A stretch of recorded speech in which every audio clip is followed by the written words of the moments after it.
এহি কহি হবিসিদ্ধ মৌন হৈ আছে, দেখি প্ৰণিপাতে ৰাজা কুশীলন্ত পাছে।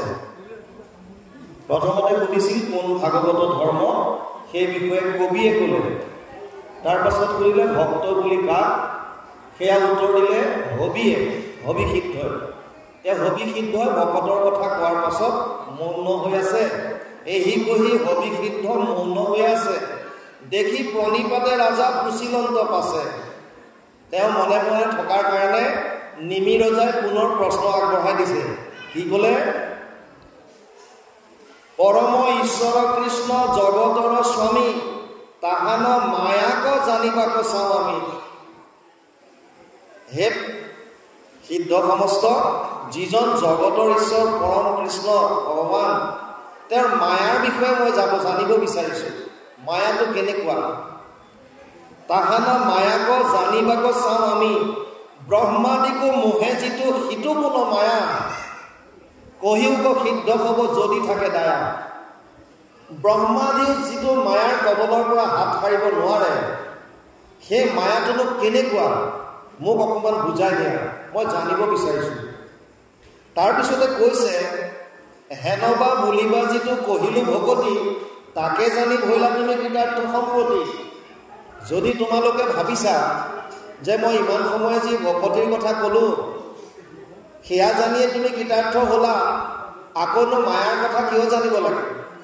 কাৰণ মেইন হৈছে ভক্তিয়ে।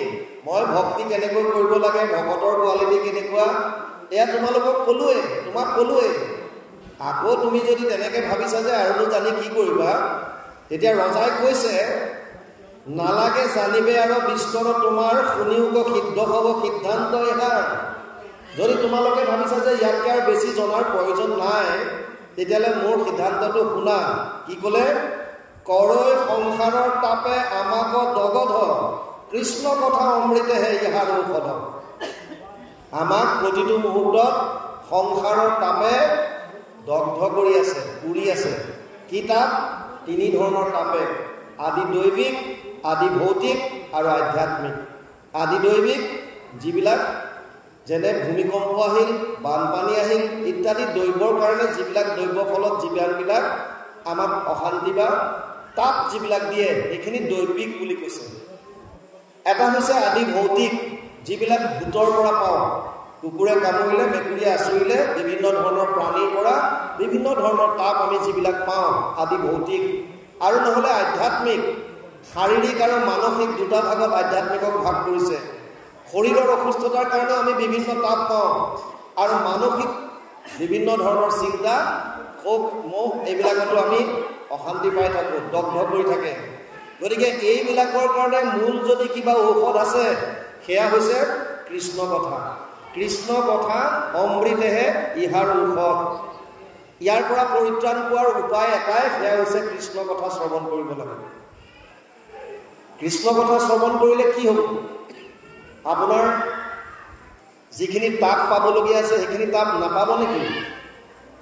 চাওক, প্ৰথম কথা বুজি লওক, সংসাৰৰ তাপবিলাক বা আমাৰ জীৱনত পোৱা দুখ কষ্টবিলাক আমি কেনেকৈ পাওঁ, এইটো তত্ত্বটো আগতে বুজি লওক।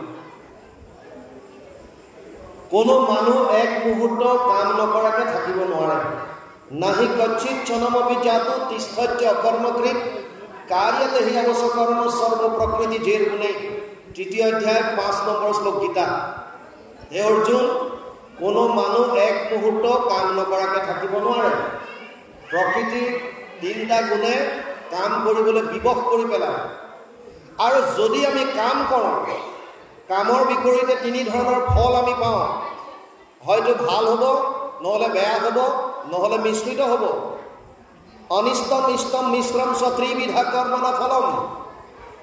অষ্টাদশ অধ্যায় ১২ নম্বৰ শ্লোক গীতা। হে অৰ্জুন, ৩ ধৰণৰ ফল আছে, ভাল বেয়া, নহ'লে ভাল বেয়াৰ মিশ্ৰণ। আমি যিমান বাৰ মানুহৰ জনিত আহিছোঁ, কোটি কোটি বাৰ যিমান কৰ্ম কৰিছোঁ, এই ফলবিলাক প্ৰতিটো জীৱৰ বিপৰীতে এখন এখন একাউণ্ট, বহি এখন মেইনটেইন কৰা আছে। এই কোটি কোটি বাৰ আমি যিমান কৰ্ম কৰিলোঁ, প্ৰতিটো কৰ্মৰ ফল আমাৰ লিখি থোৱা আছে এটা শৰীৰ নাশ হোৱাৰ পাছত যেতিয়া বেলেগ শৰীৰ ধাৰণ কৰিবলগীয়া হয় তেতিয়া এই য'ত আমাৰ একাউণ্ট আছে এইটো সঞ্চিত কৰ্ম বুলি কয়, সঞ্চয় কৰি থোৱা আছে তাত, যেনেকৈ বেংকত আপোনালোকে টকা ভৰাই থৈছে। এই সঞ্চিত কৰ্মৰ পৰা এটা অংশ আমি লৈ আহোঁ। ধৰি লওক আপোনাৰ 1,00,000 ইউনিট জমা হৈ আছে, আপুনি তাৰ পৰা 1,000 ইউনিট লৈ পেলাই খৰচ কৰিবলৈ আহিছে। যদি এই 1,000টো কেৱল ভাল আহিল, পুণ্য চব 1000 ইউনিট, তেতিয়া আপুনি স্বৰ্গলোকত পাব, দেৱতাৰ শৰীৰ পাব। কেতিয়ালৈকে স্বৰ্গত থাকিব? তে ত্বং ভুক্ত্বা স্বৰ্গলোক বিশালং ক্ষীণে পুণ্যে মৃত্যুলোকম বিশন্তি, 9ম অধ্যায় 21 নম্বৰ শ্লোক গীতা। তেতিয়ালৈকে স্বৰ্গত থাকিব যেতিয়ালৈকে সেইখিনি খৰচ নহয়। আৰু যদি কেৱল বেয়া আহিল, পাপ, তেতিয়া আপুনি অধোজনী পাব, কীট পতংগ পোক পৰুৱা জীৱ জন্তু এইবিলাক অধোজনী। কেতিয়ালৈকে থাকিব? যেতিয়ালৈকে যিখিনি প্ৰাৰব্ধ লৈ আহিছে সেইখিনি খৰচ যেতিয়ালৈকে নহয়। এই দুইটাত আপোনাৰ সাধনৰ জনী নহয়, এইটো মনত ৰাখিব। না দেৱতাই সঞ্চয় কৰিব পাৰে, না কীট পতংগ অধোজনীৰ পৰা কিবা পুণ্য সঞ্চয় কৰিব পাৰে। সাধনৰ জনী কেৱল মনুষ্যজনীত যেতিয়া আহে তেতিয়া মিশ্ৰিত কৰ্ম থাকে, পাপ আৰু পুণ্য দুইটা থাকে। সেইকাৰণে আমি দুখ সুখ দুইটা পাওঁ। এনেকুৱা পৃথিৱীত কোনো মানুহ নাই যোনে অকল দুখ পাইছে, আৰু এনেকুৱা কোনো নাই যি কেৱল সুখত আছে। সুখ দুখ দুইটা আমি পাওঁ। কিয়? কাৰণ আমি মিশ্ৰিত কৰ্ম লৈ আহিলোঁ। ভাল বেয়া দুইটা আছে, ভালটোৰ কাৰণে সুখ পাওঁ, বেয়াটোৰ কাৰণে। এতিয়া ইণ্টাৰেষ্টিং কথাটো বুজক, দুখ নিবিচৰাকৈ আমি দুখ পাওঁ। কোনোবাই দুখ বিচাৰে নেকি? কেৱল কুন্তীক পাইছোঁ দুখ বিচৰা। কুন্তীয়ে প্ৰাৰ্থনা কৰিছিল ভগৱানৰ চৰণত। কুৰুক্ষেত্ৰ যুদ্ধ সাং কৰি যেতিয়া যাবলৈ ওলাইছে, ভগৱান কৃষ্ণ ৰথত বহিছে, কুন্তী সন্মুখত ৰৈ আছিল। আৰু কুন্তীৰ ওচৰলৈ গৈ যেতিয়া নামি গৈ পেলাই ভগৱানে কৈছে, পেহী তোমাৰ এতিয়া আৰু কি দুখ আছে, কিয় কান্দি আছা? কোৱা, আজি যি লাগে চব বৰ দি দিম। কুন্তীয়ে কৈছে, যদি বৰ দিব বিচাৰিছা এটা দিয়া। বোলে কি? মোক বিপদ দিয়া। বিপদসং তুত শাশ্বত তত্ৰ তত্ৰ জগত গুৰু ভৱতু দৰ্শনম ইয়াদে স্যাদ পূৰ্ণ ভৱ দৰ্শনম। 1:8-25 প্ৰথম স্কন্ধ 8ম অধ্যায় 25 নম্বৰ শ্লোক ভাগৱত। হে কেশৱ, মোক বিপদ দিয়া। বোলে বিপদ? কিয় বিপদ লাগে পেহী? আৰে বিপদৰ সময়ত তুমি আমাৰ লগত আছিলা। বিশাল মহাগ্নে পুৰুষতা দৰ্শনাত অসৎ সভায় বনবাস কৃষ্ণত মৃদে অনেকো মহাৰথাস্ত্ৰাত দ্ৰৌণী অস্ত্ৰা হৰি অভিৰক্ষিতা। 1:8-24 প্ৰথম স্কন্ধ 8ম অধ্যায় 24 নম্বৰ শ্লোক ভাগৱত। কুন্তীয়ে কৈছে, যেতিয়া ভীমক যেতিয়া বিষ পান কৰাই দিছিল, যতুগৃহত যেতিয়া জুই লগাই দিছিল, যেতিয়া বনত ঘূৰি থাকোঁতে বিৰাট বিভিন্ন ধৰণৰ নৰখাদক, সেইবিলাকৰ পৰা দ্ৰৌপদীৰ বস্ত্ৰহৰণ অসৎ সভাই বনবাস কৃষ্ণত, বনবাসত থাকোঁতে দুৰ্বাসা আদিৰ দৰে সাপৰ পৰা, আৰু কুৰুক্ষেত্ৰৰ যুদ্ধত মহাৰথীৰ অস্ত্ৰৰ পৰা, আৰু সদ্যহতে অশ্বত্থামাৰ ব্ৰহ্মাস্ত্ৰৰ পৰা প্ৰতিটো মুহূৰ্তত তুমি আমাক ৰক্ষা কৰিছা। সেইকাৰণে হে প্ৰভু, যেনেকৈ চৰায়ে পোৱালীকেইটাক পাখি মেলি যেনেকৈ ৰক্ষা কৰে, তেনেকৈ আমাৰ প্ৰতিটো বিপদৰ সময়ত তুমি আমাক ৰক্ষা কৰি আছিলা। আৰু এতিয়া যেতিয়া মোৰ সন্তান ৰাজাধিৰাজ সম্ৰাট হ'ল, তুমি কৈছা মই গুচি যাওঁ, গতিকে এইবিলাক সম্পত্তি মোক নালাগে, পুনৰ মোক দুখ দিয়া। কিন্তু আমিতো দুখ নিবিচাৰোঁ, আমাক লাগে সুখ। সকলোৱে সুখ বিচাৰোঁ, কিন্তু বিচাৰিলে জানো আমি পাওঁ? আমি সুখটো বিচাৰোঁ, কিন্তু বিচৰা মতে সুখ পাওঁনে নাই? নাপাওঁ। যাৰ যিটো আমি প্ৰাৰব্ধত আনিছোঁ, আমি সেইটো ভোগ কৰিব লাগে। কিন্তু এটা ইয়াত কথা আছে, সঞ্চিত কৰ্মটো আপুনি সলনি কৰিব নোৱাৰে। যিটো কোটি কোটি জনমৰ আপোনাৰ কৰ্মফল সঞ্চিত হৈ আছে, প্ৰাৰব্ধ যিটো লৈ আহিছে সেইটো আপুনি সলনি কৰিব নোৱাৰে, কাৰণ জন্মৰ আগতে আপুনি প্ৰাৰব্ধ লৈ আহিল। এটাই মাত্ৰ আছে উপায়, বৰ্তমান আপুনি কি কৰিছে সেইটো ক্ৰিয়ামান কৰ্ম বা ভৱিষ্যত কৰ্ম বুলি কয়। এই মুহূৰ্তত আপুনি কি কৰিছে? এই মুহূৰ্তত যদি আপোনাৰ কৰ্মৰাজি যদি ভাল হ'ল, আপুনি যদি কেৱল কৃষ্ণত যদি শৰণ ল'লে আৰু যদি কৃষ্ণৰ লীলাসমূহ শ্ৰৱণ কীৰ্তন কৰিলে, আপোনাৰ প্ৰাৰব্ধ যিমানে ভয়ানক নহওক কিয়, ভগৱানে কৈছে মই নিমিত্ত মাত্ৰ কৰি দিম, মই নাই কৰিব নোৱাৰোঁ। নুই নকৰে প্ৰভু ভগৱন্তই, কৰ্মফলটো ভোগ কৰিব লাগিব, কিন্তু আপোনাক সাহস দিব আৰু আপোনাৰ কৰ্মফল যিটো আছিল প্ৰাৰব্ধ তাক নিমিত্ত কৰি পাছ কৰি দিব। দুজন নলে গলে লগা বন্ধু আছিল।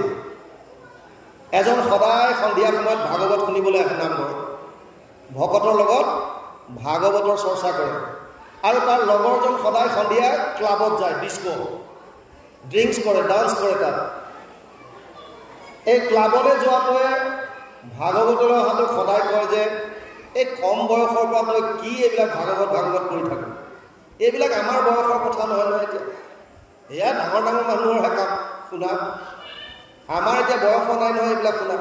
তই মোৰ লগত বল, আচল যিটো টেষ্ট, যিটো সোৱাদ, সেইটো তই তাতহে পাবি। ই কৈছে নাই, মই ভকতৰ লগত ভাগৱতৰ শ্ৰৱণ কৰি যিমান আনন্দ পাওঁ, এই আনন্দটো মই বেলেগত বিচাৰি নাপাওঁ। বুজি পাইছেনে? চবৰে আনন্দ বেলেগ বেলেগ। গতিকে কৈছে মই এইটো আনন্দ ইয়াত যিটো পাইছোঁ, সেই আনন্দটো মই বেলেগত নাপাওঁ। আমাকো বহুতে কয় তই চেণ্ট্ৰেল ডিপাৰ্টমেণ্টৰ ক্লাছ 1 গেজেটেড অফিচাৰ আছিলি, ষ্টেট কমাণ্ডেণ্ট হিচাপে SSBত আছিলি, তই ৰিটায়াৰ্ড ভলণ্টিয়াৰ লৈ আহি ভকতৰ লগত কিটো পাইছ? ঘূৰি ফুৰি গাড়ী চলাই ঘূৰি ফুৰ, আজি ইয়াত কাইলৈ তাত, কি পাৱ তই? এতিয়া কি পাৱ তেওঁলোকে কি বুজিব? কি আনন্দ আছে ইয়াত, এইটো আনন্দ যোনে পাইছে সিয়েহে জানিব। সেইটোৰ ওচৰত কোটি কোটি ব্ৰহ্মাণ্ডৰ সম্পত্তি আনি খাৰা কৰি দিলেও এইটো আনন্দৰ নিচিনা আনন্দ আপুনি নাপায়। ল'ৰাজনে ক'লে যে মই ভকতৰ লগত ভাগৱত শুনি যিটো আনন্দ পাইছোঁ, মই তোৰ ডিস্কত গৈ সেইটো নাপাম। এবাৰ দুইটা ল'ৰাক এজন বন্ধুৱে ৰাতি ভোজনৰ কাৰণে নিমন্ত্ৰণ দিলে। সেইদিনা ডিস্কলৈ যোৱাটো ইয়াক ক'লে যে আজিতো ব'ল, আজি ব'ল। ই ক'লে আজিও নাযাওঁ দে। ক'লে আজি ব'ল, ইয়াৰ দুইটা ডিস্কত যাম, তাত অলপ সময় থাকিম, ফূৰ্তি কৰিম, তাৰপৰা গৈ ভাত খাই গুচি আহিম। ই ক'লে নালাগে দে, তই 9টামান বজাত আহিবি ইয়ালৈ নামঘৰ ওচৰলৈ, ইয়াৰ পৰা একেলগে গুচি যাম। কথামতে কাম, ডিস্কলৈ যোৱাটো ডিস্কলৈ গ'ল, ভাগৱতলৈ অহা যাম ভাগৱতলৈ। 9টামান বজাত ডিস্কলৈ যোৱাজন আহি নামঘৰৰ ওচৰত উপস্থিত, আৰু ই ভাগৱতৰ ভকতৰ লগত ভাগৱত সামৰি ওলাই গৈছে। নামঘৰৰ ভেটিটো ওখ আছিল। ই ঠিক ওলাওঁতে উজুতি খাই পৰিল, আৰু পৰি একদম বাগৰি গৈ পেলাই বাট চোৰাৰ সিফালে গৈ বাট পালেগৈ।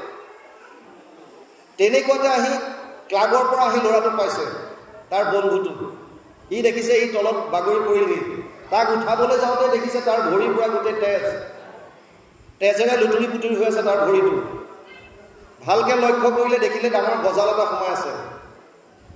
এই গজালটো উলিয়াই তাক উঠাবলৈ ধৰোঁতে এটা সোণৰ বিস্কুট পাইছে। সোণৰ বিস্কুটটো উঠাই তাৰ লগৰটোক কৈছে, দেখিলি তোক কথা ক'লেতো তই নামান, তই কৈছিলি যে ভাগৱত ভাগৱত ভাগৱত, তই ভাগৱত শুনিলি আৰু ভাগৱত শুনি পেলাই গজালৰ খোজ খালি, আৰু মই ডিস্কৰ পৰা আহিলোঁ, ক্লাবৰ পৰা আহি পেলাই এইটো সোণৰ বিস্কুট পালোঁ, লাভটো কি হ'ল তোৰ? এই কথাটোৱে তাৰ অৱচেতন মনত সোমাই গ'ল, ৰৈ গ'ল। আমাৰ মনৰ দুটা পাৰ্ট আছে। 90% আমাৰ ছাবকনচিয়াছ মাইণ্ডত থাকে, 90% ই সুপ্ত হৈ থাকে। কেৱল 10% মনটো আমি ব্যৱহাৰ কৰোঁ, আৰু 5% মান মানুহে ব্যৱহাৰ কৰে আমাৰ। বাকী চব অৱচেতন ছাবকনচিয়াছ মাইণ্ডত থাকে। কেতিয়াবা হঠাৎ সেইকাৰণে আপোনালোকৰ বহুত বছৰ পুৰণা কথা এটা পটককৈ মনলৈ আহে। কেনেকৈ আহে? কাৰণ আপোনাৰ অৱচেতন মনত এইবিলাক চব জমা হৈ আছে। বুজি পাইছে? এইবিলাক মনৰ ভিতৰত আছে চব। এতিয়া যেতিয়া আৰু শুনক 2 নম্বৰ কথা, আমাৰ শৰীৰটো ইয়াত 3টা পাৰ্ট আছে। এটা হৈছে এইটো স্থূল শৰীৰ, যিটো আপোনালোকে দেখিছে। ইয়াৰ ভিতৰত 2টা শৰীৰ আছে, এটাক লিংগ শৰীৰ বুলি কয়, এটাক কাৰণ শৰীৰ বুলি কয়। লিংগ শৰীৰটো ইন্দ্ৰিয়বিলাক সূক্ষ্ম ৰূপত ধাৰণ কৰে, জ্ঞানেন্দ্ৰিয় 5টা, আৰু তাৰ লগত মন, বুদ্ধি, অহংকাৰ, এই 3টা, 8টা বস্তু সূক্ষ্ম ৰূপত ধাৰণ কৰি থাকে লিংগ শৰীৰত। তাৰ ভিতৰত থাকে কাৰণ শৰীৰ। কাৰণ মানে বাসনাবিলাক, তৃষ্ণাবিলাক। মানুহ এজনৰ মৃত্যু হ'লে আত্মা এই লিংগ শৰীৰৰ সহায়ত ওলাই যায়। আত্মাটো অকলে নাযায়, এই লিংগ শৰীৰ আৰু কাৰণ শৰীৰক ধাৰণ কৰি লৈ যায়। বুজি পালে? এতিয়া এই ল'ৰাটোৰ যেতিয়া মৃত্যু হ'ল পাছত ভাগৱত শুনাজনৰ, তাৰ সেইদিনাৰ সেই কথাখিনি যিটো অৱচেতন মনত সোমাই আছিল, সি যমৰ ওচৰত যাওঁতে ক'লে মোক তুমি যিয়ে শাস্তি দিয়া, স্বৰ্গলৈ পঠিওৱা নৰকলৈ পঠিওৱা তোমাৰ কথা, মাত্ৰ মোক এটা প্ৰশ্নৰ উত্তৰ দিয়া যে মই কি ভুল কৰিছিলোঁ সেইদিনা। মইতো ভকতৰ লগত আছিলোঁ, ভাগৱত শ্ৰৱণ কৰি আছিলোঁ, আৰু প্ৰতিখন শাস্ত্ৰৰ উত্তম গীতা ভাগৱতে কেৱল কৃষ্ণৰ শৰণ লৈ পেলাই নাম লোৱাৰ কথা কয়। তেতিয়া মোৰ কি ভুল হ'ল যে মই নামঘৰৰ পৰা ওলাই যোৱাৰ লগে লগে গজালৰ খোজ খালোঁ। যমে চিত্ৰগুপ্তক ক'লে চোৱা ইয়াৰ কি আছিলে, আৰু চাওঁতে দেখা পালে তাৰ প্ৰাৰব্ধ বহুত ভয়ানক আছিল। সেইদিনা ই চোকা অস্ত্ৰৰ আঘাত পাবলগীয়া আছিল, ধৰি লওক ডেগাৰৰ খোজ খাবলগীয়া আছিল। কিন্তু তাৰ ক্ৰিয়ামান কৰ্মটো ভাল হ'ল, ই ভকতৰ সংগ ল'লে আৰু ভাগৱত শ্ৰৱণ কীৰ্তন কৰিলে। তাৰ কাৰণে য'ত চোকা অস্ত্ৰৰ আঘাত খাবলগীয়া আছিল তাৰ ঠাইত সামান্য গজালৰ খোজ এটা খাই তাক নিমিত্ত কৰি পাৰ কৰাই দিলে। তেতিয়া সি ক'লে বাৰু মোৰতো বুজি পালোঁ, কিন্তু মোৰ লগৰটোৱে যে সোণৰ বিস্কুট পালে তাৰ কৰ্ম কি ভাল। যমে ক'লে চিত্ৰগুপ্তক চোৱা তাৰ লগৰটোৰ চাই দিয়া। চালে দেখিলে এই পাৰ্টিকুলাৰ দিনটোত তাৰ লগৰটো সেইখন ৰাজ্যৰ এজন বিৰাট গণ্যমান্য ব্যক্তি হ'ব লাগিছিল, যাৰ আণ্ডাৰত ধন সোণৰ ভাণ্ডাৰ হ'ব লাগিছিল। কিন্তু তাৰ কৰ্মৰাজি বেয়া হোৱাৰ কাৰণে সি এটা সামান্য সোণৰ বিস্কুটতে সন্তুষ্ট থাকিবলগীয়া হ'ল। বুজি পালে? হয়তো অজস্ৰ সোণৰ বিস্কুট হ'ব লাগিছিল, কিন্তু তাৰ কৰ্ম বেয়া হোৱাৰ কাৰণে চব ক্ষয় গ'ল বাকীবিলাক, কিন্তু এটা সোণৰ বিস্কুট পাই নিমিত্ত মাত্ৰ হৈ থাকিল। সেইকাৰণে যিমান সংসাৰৰ আমাৰ তাপ আছে, যেনেকুৱা প্ৰাৰব্ধ আমি লৈ নাহোঁ কিয়, যদি আমি কেৱল ঈশ্বৰৰ চৰণত যদি আমি শৰণ লৈ তেওঁৰ নাম গুণ যদি শ্ৰৱণ কীৰ্তন কৰোঁ, বাৰে বাৰে যদি শুনি থাকোঁ, তেতিয়াহ'লে ইয়াৰ পৰা আমি পৰিত্ৰাণ পাম। সেইকাৰণে নিমি ৰজাই কৈছে, কৰৈ সংসাৰৰ তাপে আমাক দগত, কৃষ্ণ কথা অমৃতেহে ইয়াৰ ঔষধ। কৃষ্ণ কথাহে ইয়াৰ পৰম অমৃত স্বৰূপ ঔষধ।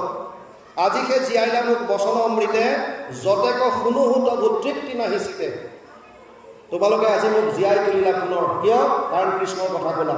যিমান শুনো সিমান মোৰ আৰু শুনিবলৈ মন যায়, বাৰে বাৰে শুনিবলৈ মন যায়। ইয়ালৈকে কৈছে, তাৰপিছত এতিয়া মায়াৰ বিষয়ে ক'ব কৃষ্ণ। মায়াৰ বিষয়ে আহিছে, ভগৱান মায়া কেনেকুৱা। হেন শুনি বুলিলন্ত অন্তৰিক্ষ, প্ৰত্যক্ষে দেখাইবে তাকো কাহাৰো শকতি, মায়াৰ কাৰ্য কহো শুনা মহামতি। নৱসিদ্ধৰ তৃতীয়জন কবি হবি অন্তৰিক্ষ। অন্তৰিক্ষ এতিয়া কৈছে, হেন শুনি বুলিলন্ত অন্তৰিক্ষ সিদ্ধ। অন্তৰিক্ষ এতিয়া কৈছে, কি কৈছে? শুনা ৰাজা যিটো মায়া জগত প্ৰসিদ্ধ, যিটো জগত প্ৰসিদ্ধ মায়া, তাৰ বিষয়ে মই কওঁ শুনা। প্ৰত্যক্ষে দেখাইবে তাক কাহাৰ শকতি, মায়াক দেখুৱাই দিব পৰা শক্তি কাৰো নাই, কিন্তু মায়াৰ কাৰ্যক কহো শুনা মহামতি। মায়াই কি ধৰণে কাৰ্য কৰে মই সেইখিনি তোমাক ক'ম শুনা। কি ক'লে? অনাদি পুৰুষ কৃষ্ণ জগত কাৰণ, সৃজিলা মায়াক লৈয়া মহাভূতগণ।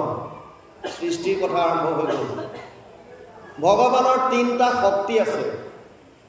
এটাক কৈছে চিত শক্তি, যিটো তেওঁৰ অন্তৰংগ শক্তি বুলি কয়, স্বভাৱ শক্তি বুলি কয়, পৰাশক্তি বুলি কয়, বিভিন্ন নাম কৈছে।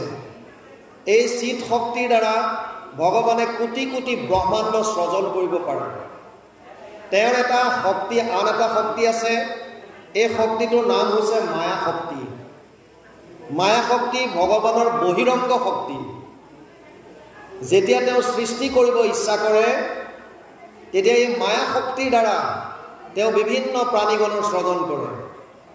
মায়া 2 ধৰণৰ, এক হৈছে জীৱমায়া, এক হৈছে গুণমায়া। জীৱমায়া 2 ধৰণৰ, এক হৈছে আৱৰণ, এক হৈছে বিক্ষেপণ। আৱৰণটোৱে জীৱৰ সন্মুখত এখন পৰ্দা দি দিয়ে, কভাৰ এখন, যি ভগৱানক আমি দেখা নাপাওঁ।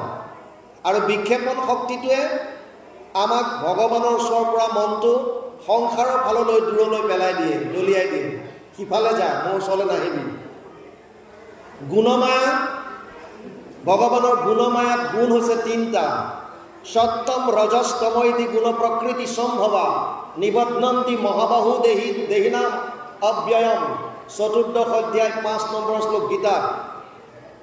ভগৱানৰ গুণমায়াৰ গুণ হৈছে ৩টা, সত্যগুণ, ৰজগুণ আৰু তমগুণ। এই ৩টাৰ সহায়তে সমস্ত প্ৰাণীৰ সৃজন কৰিছে। প্ৰথমতে কি কৰিলে বুলি কৈছে ইয়াত? পঞ্চভূত। প্ৰথমতে এই গুণ বিক্ষোভিত হৈ মহত্ত্বৰ সৃষ্টি কৰে, তাৰপিছত তাৰ পৰাই অহংকাৰ, অহংকাৰৰ পৰা পঞ্চভূতৰ সৃষ্টি হয়। ক্ষিতি, জল, তেজ, বায়ু, আকাশ। পৃথিৱী, জল, তেজ মানে অগ্নি, বায়ু আৰু আকাশ, পঞ্চভূত। তাৰপাছত 5 তন্মাত্ৰাৰ সৃষ্টি হয়, ৰূপ, ৰস, গন্ধ, স্পৰ্শ আৰু শব্দ। তাৰপাছত 5 জ্ঞানেন্দ্ৰিয়ৰ সৃষ্টি হয়, শ্ৰোত্ৰ, নেত্ৰ, জিহ্বা, ঘ্ৰাণ আৰু চৰ্ম। তাৰপাছত 5 কৰ্মেন্দ্ৰিয়, গুহ্য, লিংগ, পদ, বাণী আৰু কৰ। আৰু অন্তঃকৰণৰ 4টা বস্তু, মন, বুদ্ধি, চিত আৰু অহংকাৰ। এই 24 তত্ত্বৰ দ্বাৰা প্ৰাণীৰ সৃষ্টি। গতিকে ইয়াত কৈছে প্ৰথমতে পঞ্চভূতৰ দ্বাৰা শৰীৰবিলাক সৃষ্টি যেতিয়া হয়, তাত প্ৰভু ভগৱন্তই আত্মাৰূপে প্ৰৱেশ কৰে। মাৱেবংশ জীৱলোকে জীৱভূত সনাতন। মই সমস্ত জীৱৰ আত্মাবিলাক মোৰ অংশস্বৰূপ। ৫ম অধ্যায় ৭ নম্বৰ শ্লোকত কৈছে যে সমস্ত জীৱৰ যিমান আত্মা এয়া মোৰ অংশ। 10মত কৈছে ময়ে আত্মাৰূপে থাকোঁ। অহম আত্মা গুদাকেশ সৰ্বভূতাশ্ৰয় স্থিত। অহম আদিচ মধ্যঞ্চ ভূতানাম অন্ত এবচ। 10ম অধ্যায় 20 নম্বৰ শ্লোক গীতা। হে অৰ্জুন, সমস্ত প্ৰাণীৰ যি আত্মা, এই আত্মা মই, আৰু ময়ে আদি, ময়ে মধ্য, ময়ে শেষ, মোৰ বাহিৰে আৰু একো নাই। ইয়াত কৈছে এতিয়া প্ৰথমতে অনাদি পুৰুষ কৃষ্ণ জগত কাৰণ। অনাদি, যিজনৰ আদি নাই। 3টা মূল তত্ত্ব পুনৰ কৈছোঁ, বুজি লওক। ব্ৰহ্মতত্ত্ব মানে তেওঁৰ চিত শক্তি, মায়া শক্তি আৰু জীৱ। জীৱ মানে আমি। আমাৰ বাহিৰে 2টাই তত্ত্ব, এফালে ভগৱান, এফালে তেওঁৰ মায়া। গোটেই যিমান আমি দেখা পাইছোঁ, ধন, টকা পইচা, পুত্ৰ, পৰিবাৰ, ব্ৰহ্মলোক পৰ্যন্ত চব মায়াৰ দ্বাৰা সৃষ্টি, চব মায়াৰ সংসাৰ। আৰু ইফালে ভগৱান নিজে, আমিবিলাক জীৱ। যেতিয়া সৃষ্টি কৰিব বিচাৰিছে, গুণৰ দ্বাৰা পঞ্চভূতি শৰীৰ সৃষ্টি কৰি তাত আত্মাৰূপে প্ৰৱেশ কৰে। আৰু ইয়াত এতিয়া কৈছে জীৱৰ বিষয় সুখ। প্ৰথমতে দিছে অনাদি পুৰুষ কৃষ্ণ জগত কাৰণ সৃজিলা মায়াক লৈয়া মহাভূতগণ। পঞ্চভূত মহাভূতানি অহংকাৰ বুদ্ধিৰ অব্যক্তমেবচ। মহাভূতানি অহংকাৰ পঞ্চভূত প্ৰথমতে তৈয়াৰ কৰিলে। জীৱৰ বিষয় সুখ নিমিত্তে ঈশ্বৰ পঞ্চভূতে সৃজিলা বিবিধ কলেবৰ, বিভিন্ন প্ৰাণী, 84 লাখ জুনি, 20 লাখ সব ঠাৱৰ জানো, 9 লাখ জলচৰ সব মানো, 11 লাখ कुरुम कवि गावे, पक्षीगण 10 लाख बतावे, 30 लाख पशु जानो हो भाई, 4 लाख बंदर दुखदाई। जब ये 84 लाख कट जावे तब कहूँ मानुष तन पावे। বিভিন্ন प्राणी 20 लाख तो गছ গছনিৰ প্ৰজাতি আছে, 9 লাখ জলচৰ প্ৰাণী আছে প্ৰজাতি, 11 লাখ কাছৰ দৰে সৰীসৃপ জাতিৰ প্ৰজাতি, চৰাই চিৰিকটি প্ৰজাতি আছে 10 লাখ, 30 লাখ বিভিন্ন জন্তুৰ প্ৰজাতি, 4 লাখ বান্দৰৰ প্ৰজাতি, বিভিন্ন প্ৰাণী সৃজন কৰিলে। আৰু ইয়াত কি কৈছে? জীৱৰ বিষয় সুখ নিমিত্তে ঈশ্বৰ পঞ্চভূতে সৃজিলা বিবিধ কলেবৰ, বিবিধ শৰীৰ সৃষ্টি কৰিলে। মায়াৰ উপায়ে প্ৰাণী সৃজিলা শেষ, তাতে অন্তৰ্যামী ৰূপে ভৈলন্ত প্ৰৱেশ। প্ৰতিটো প্ৰাণীত ভগৱান অন্তৰ্যামী ৰূপে আছে। উপদ্ৰষ্টা অনুমন্তা চ ভৰ্তা ভোক্তা মহেশ্বৰ পৰমাত্মা ইতি চাপ্যুক্ত দেহে অস্মিন পুৰুষ পৰ। 3য় অধ্যায় 22 নম্বৰ শ্লোক গীতা। হে অৰ্জুন, মই অন্তৰ্যামী ৰূপে সমস্ত প্ৰাণীৰ শৰীৰত আছোঁ। গুৰুজনে সেইকাৰণে কৈছিল সমস্ত ভূতত ব্যাপী আছোঁ মই হৰি, সবাকো মানিবা তুমি বিষ্ণু বুদ্ধি কৰি। ইভেন ইয়ালৈকে কৈছে সমস্ত প্ৰাণীত বিষ্ণু বুদ্ধি নুহি যাবে, কায় বাক্য মনে অভ্যাসিবা এই ভাবে। যেতিয়ালৈকে নহয় সেইটো ভাৱ, তেতিয়ালৈকে অভ্যাস কৰা। কাৰণ কুকুৰৰ শ্ৰীগাল গৰ্দৰ ভৰো আত্মা ৰাম, জানিয়া সবাকো কৰি কৰিব প্ৰণাম। কুকুৰ শ্ৰীগাল গৰ্দৰ যিয়ে নহওক কিয় সকলো ৰামময় ভগৱান স্বৰূপ, বিষ্ণু বুদ্ধি কৰিবা, সকলোকে প্ৰণাম কৰিবা। মানে আপোনাক দীঘলতি কৰি সেৱা কৰাৰ কথা কোৱা নাই। যাক যি ধৰণে শুশ্ৰূষা কৰিব লাগে, যাক যি ধৰণে জীয়াই থাকিবলৈ যিটো বস্তু প্ৰয়োজন যদি পাৰে সেইটো দিয়ক, অপকাৰ নকৰিব, অন্যায় নকৰিব। আপোনাৰ শৰীৰত যিজন পৰমাত্মা বিৰাজমান হৈ আছে, প্ৰতিটো জীৱৰ শৰীৰত একে পৰমাত্মা বিৰাজমান হৈ আছে। সেইকাৰণে ইয়াত কৈছে অন্তৰ্যামী ৰূপে ভৈলন্ত প্ৰৱেশ, বিভঞ্জিয়া আপোনাক প্ৰভু নাৰায়ণ, স্ৰজিলা ইন্দ্ৰিয়জত প্ৰাণ বুদ্ধিমন, ইন্দ্ৰিয়ৰ সংগে জীৱ গুঞ্জে বিষয়ক, আত্মা বুলি মানে মায়াময় শৰীৰক। মন বুদ্ধি এয়া দি দিলে, দিয়াৰ পাছত কি কৰিলে এতিয়া জীৱই? এই শৰীৰটোকে মই বুলি ভাবি থাকোঁ আমি। আমাৰ ভুলটো তাত। আমাৰ জীৱৰ এতিয়া দুখ কষ্টৰ মূল কাৰণটো কি? আমি এই শৰীৰটোক মই বুলি ভাবি থাকোঁ। ডিফাৰেন্সটো বুজি লওক। মই আৰু মোৰ দুটা বস্তু আছে, মই আৰু মোৰ। মোৰ বস্তুবিলাক কেতিয়াও মই হ'ব নোৱাৰো। এইটো মোৰ মোবাইল, তাৰমানে মই মোবাইলটো নহয়। মোৰ মোবাইল, সেইকাৰণে মই মোবাইলটো নহয়। এইটোতো ক্লিয়াৰ কাট। এইখন মোৰ চেলেং, তাৰমানে মই চেলেংখন নহয়। এইখন মোৰ গামোচা, মোৰ গামোচা, মোৰ গামোচা যিহেতুকে মই গামোচাখন নহয়। এইটো মোৰ হাত, তাৰমানে মই হাতটো নহয়। বুজি পালেনে? মোৰ হাত। যদি মোৰ মোবাইলটো মই নহয়, মোৰ হাতটো মই কেনেকৈ হ'ম? বুজি পালে নাই? তেনেকৈ এইটো মোৰ শৰীৰ। বুজি পালে? মোৰ মোবাইলটো যদি মই নহয়, মোৰ শৰীৰটো মই নহয়। মোৰ বস্তুবিলাক মই হ'ব নোৱাৰো। মই আৰু মোৰ মাজত পাৰ্থক্য আছে। মোৰবিলাক মইতকৈ ছেপাৰেট। এই তত্ত্বটো বুজিব লাগে। আজি মোৰ গাটো ভাল নহয়, তাৰমানে আপুনি অসুস্থ নহয়, আপোনাৰ গাটো বেয়া। বুজি পালে নাই? কথাটো বুজি পাইছে নাই? আজি মোৰ গাটো ভাল লগা নাই, তাৰমানে আপুনি ঠিক আছে, আপোনাৰ গাটো বেয়া। তাৰমানে মোৰ শৰীৰটো আচলতে বেলেগ। কিন্তু আমি কি কৰোঁ? এই শৰীৰটোকে মই বুলি ভাবি লওঁ। এইটো জ্ঞান আমাৰ কেতিয়া আহে? যেতিয়া কেতিয়াবা আমি গম পাওঁ যে আজি অমুক বাপজনা গ'ল নহয়, আজি অমুক গ'ল ৰাতিপুৱাই, আৰু আমি যেতিয়া যাওঁ তালৈ তেওঁলোকৰ ঘৰলৈ, দেখোঁ ক'তা বাপজনটো যোৱা নাই, চোতালত পেলাই থৈছে, বগা কাপোৰ এখন দি থৈছে, বাপজনটো তাতে আছে, হাত ভৰি নাক মুখ চব সমস্ত, আৰু কৈ আছে চবে ইছৰাম বাপজন গ'ল, আজি পুৱা 4টামান বজাত গ'ল। আৰু আপুনি কৈছে ক'ত গ'ল হে? এইজন আছে ইয়াতে, বাপজন যোৱা নাই। কোন গ'ল? এই ভিতৰত থকা আত্মা। মানে আমি ইমান দিনে যাক ৰমেশ দিনেশ বুলি ভাবি আছিলোঁ, আচলতে সেইজনে শৰীৰটো নহয়। বুজি পালে? যেতিয়া ক'লো যে আজি ৰমেশ গ'ল, আৰু আপুনি গৈ পাইছে ৰমেশটো বাহিৰত পেলাই থৈছে, পৰি আছে, কিন্তু তথাপিও মানুহে কৈ আছে ৰমেশ গ'ল, আজি 4টা বজাত গ'ল, খতম। তাৰমানে ৰমেশ বুলি আপুনি ইমান দিনে যাক ভাবি আছিল যিটো শৰীৰ বুলি, আচলতে সেইটো শৰীৰ নহয়, আচলতে সেইটো আত্মা। যোনে এই তত্ত্বটো বুজিব পাৰিলে যে মই শৰীৰ নহয়, মই আত্মা, আপোনাৰ 90% দুখ কমি আহিব।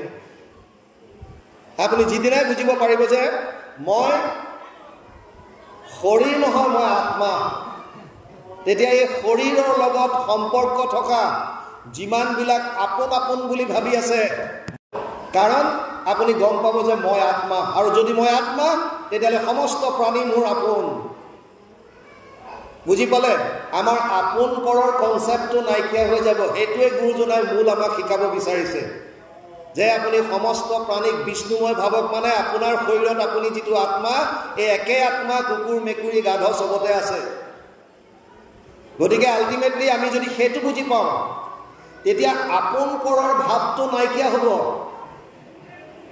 আৰু এটা উদাহৰণ বুজক। দাঁত কামোৰ যেতিয়া আমি খাওঁ, যেতিয়া আমি কেতিয়াবা দাঁত কামোৰ খাওঁ, জিভা পৰা তেজ ওলাই গ'ল, জোৰতকৈ খাই গ'ল, তেতিয়া আপোনালোকে নিশ্চয় ঘোচা মাৰি দাঁতকেইটা ভাঙি দিয়ে। ভাঙেনে নাই? নাভাঙে। কিয়? কাৰণ আমি এটা জানো যে মোৰে দাঁত, মোৰে জিভা। বুজি পাইছেনে? কিয় নাভাঙো? মোৰে দাঁত, মোৰে জিভা, সেইটো বুজি পায়। গতিকে দাঁতকেইটা নাভাঙো, যিমানে তেজ নোলাওক কিয়, লাগিলে চিলাই কৰক, ডাক্তৰৰ ওচৰত গৈ চিলাই কৰক লাগিলে, কিন্তু আপুনি দাঁতকেইটা নাভাঙে। কাৰণ আপুনি জানে যে মোৰে দাঁত, মোৰে জিভা, বুজি পালে? এই কনচেপ্টটো যদি অকণমান বহল কৰি দিয়ে যে এইখিনি মোৰে দেখোন চব আপোন, তেতিয়া আপোনাৰ কাৰো প্ৰতি এই ভাৱটো নাহিব। যেনেকৈ আমাৰ শৰীৰৰ অংগবিলাকে নিজক যেতিয়া কেতিয়াবা ক্ষতি কৰিলে আমি শৰীৰৰ নিজৰ বুলি ভাবি যেনেকৈ এৰি দিওঁ, তেনেকৈ যদি প্ৰত্যেকজনক যদি আপোন বুলি ভাবিব পাৰিলে যে মই যিটো আত্মা সেইটো আত্মা, গতিকে আত্মা আত্মাৰ মাজত কি ৰেখা দেশ থাকিব, চব আমি একেই, তেতিয়া আপোনাৰ আপোন পৰৰ ভাৱটো নাইকিয়া হ'ব। তাৰ বিপৰীতে আমি শৰীৰটোক আত্মা বুলি ভাবোঁ। সেইকাৰণে ইয়াত লিখিছে যে ইন্দ্ৰিয়ৰ সংগে জীৱ ভুঞ্জে বিষয়ক, আত্মা বুলি মানে মায়াময় শৰীৰক। আমাক যি 11টা ইন্দ্ৰিয় মূল দিছে, 5টা জ্ঞানেন্দ্ৰিয়, শ্ৰোত্ৰ, নেত্ৰ, জিহ্বা, ঘ্ৰাণ আৰু চৰ্ম, 5টা কৰ্মেন্দ্ৰিয়, গুহ্য, লিংগ, পদ, বাণী আৰু কৰ, আৰু এটা মন। এই একাদশ ইন্দ্ৰিয়ক লৈ আমি বিষয় ভোগ কৰোঁ। বিষয় কোনবিলাক?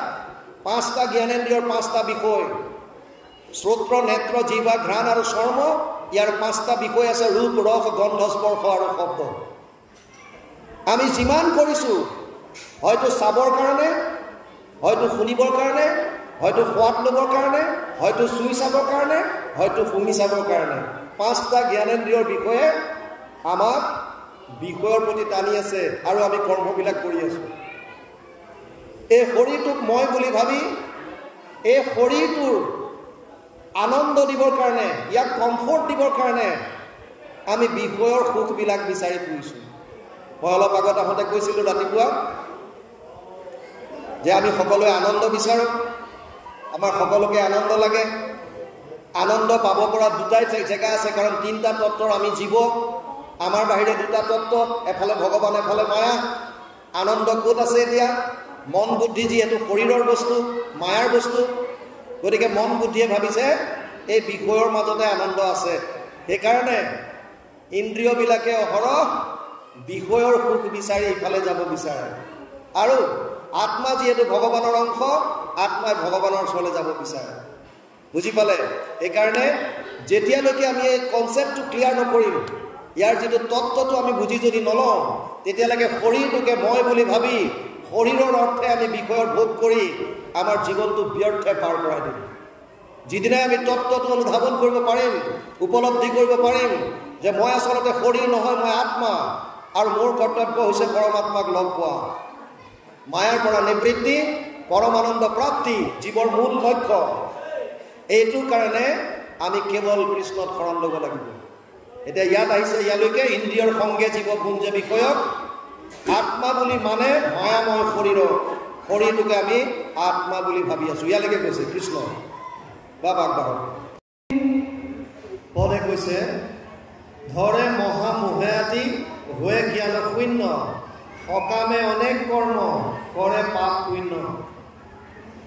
ধৰে মহামোহে কেতিয়া? যেতিয়া আমি শৰীৰটোকে মই বুলি ভাবিম। শৰীৰটোক মই বুলি ভবাৰ লগে লগে শৰীৰৰ লগত সম্বন্ধ থকা সকলোকে আপোন বুলি ভাবিম, আৰু আপোন বুলি ভবাৰ লগে লগে সেইসকলৰ প্ৰতি আমাৰ মোহ বাঢ়িব। মোহ বঢ়াৰ লগে লগে তেওঁলোকৰ কিবা এটা হানি বিঘিনিত আমি শোক অনুভৱ কৰোঁ। ধৃতৰাষ্ট্ৰই মোহতে অন্ধ হৈ আছিল। ধৃতৰাষ্ট্ৰই গীতাত 700 শ্লোকৰ কেৱল এটা শ্লোক কৈছে, যিটো শ্লোকৰ দ্বাৰাই ভাগ কৰি প্ৰভেদ কৰি দেখুৱাই দিলে আপোন পৰ। ধৰ্মক্ষেত্ৰে কুৰুক্ষেত্ৰে সমবেত যুয়োৎসৱ মামকা পাণ্ডৱা চৈব কিম অকুৰ্বত সঞ্জয়। প্ৰথম অধ্যায় প্ৰথম শ্লোক গীতা। ধৰ্মক্ষেত্ৰ কুৰুক্ষেত্ৰত সমবেত হোৱা মোৰ আৰু পাণ্ডৱৰ সৈন্যসকলে কি কৰি আছিল হে সঞ্জয় মোক কোৱা। তাৰমানে আপোন পৰ ভাগ কৰি দিলে।